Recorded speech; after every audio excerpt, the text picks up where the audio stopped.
يا هلا وغلا بحبايب مقتوبي. يلا نطبخ سوا ونخلي بيتنا يفوح ريحة طيبة. حبايبنا، وصفتنا اليوم هي مقلوبة الدجاج. عندنا المكونات وتيتا وفلفل وباذنجان وبصل وطماطة، وعندنا هنا الدجاجة مقطعة مغسولة، وعندنا هنا التمن. خليكم ويانا نبلش سوا. وهسه بعد ما خلينا الدجاج يفور على النار وفار وشلنا الزفارة، راح نضيف البهارات الصحيحة اللي هي كركم وهيل وقرنفل وقرفة أو دارسين وورق غار وكزبرة. راح نضيف، راح نخليهم هاي التتبيلة مال البهارات يا حبايب. راح احتاجها بتطبيق التمن مال مقلوبة، لأن احنا نحبه أصفر. خليكم ويانا يا حبايب. بعد ما كمل عندنا التشريب راح نطبخ التمن. عندي هنا جدر حاطه بزيت، وهذا التمن بس مغسول. راح ابي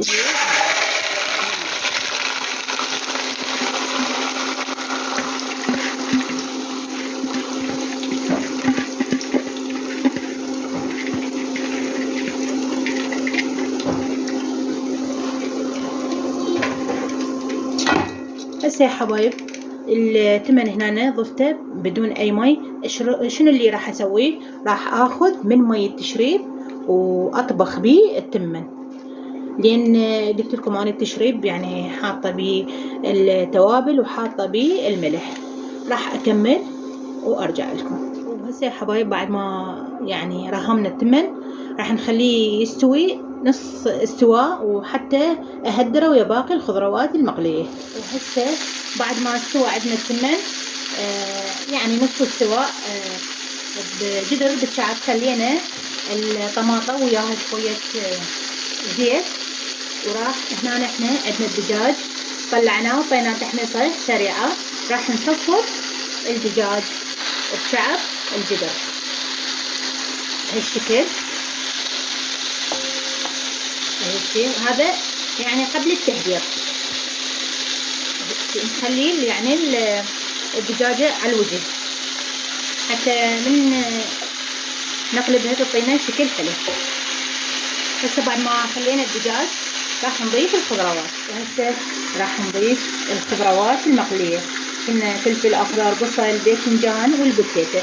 راح نضيفهن بالتدريج، ما راح نضيفهن كلهن طبعا. راح نخلي نص للطبقة الثانية هيك بهالشكل نوزعهن. خليكم وياي. وهسه بعد ما صفطنا الخضروات واللحم راح ناخذ الطبقة من التمن نوزعها بالكامل هيك بهالشكل.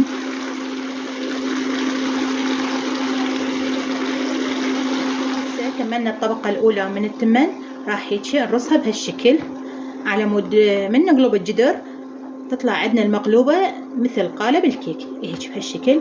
مو كلش يعني رصة قوي، لا، على خفية ايدنا. خليكم وياي. وهسه رصينا الطبقة الثانية من الخضروات، راح نضيف الطبقة الأخيرة اللي هي التمن هالشكل. كمل وارجع. هسه بعد ما كملنا المواد وصفطناهن راح نطبق الجدر ونخليه على التهدير لمدة تقريبا ربع ساعة. وهنا يا حبايب خلص طبقنا لليوم. اتمنى ينال اعجابكم. لا تنسون اخذكم قتوبي باللايك والاشتراك حتى نكبر سوا. قناتي موجودة على التيك توك، اللي يريد يحب يتابعني فيديوهات تكون سريعة. وهاي وصفتنا كملت، وسهمنا وسهمكم العافية. مع السلامة.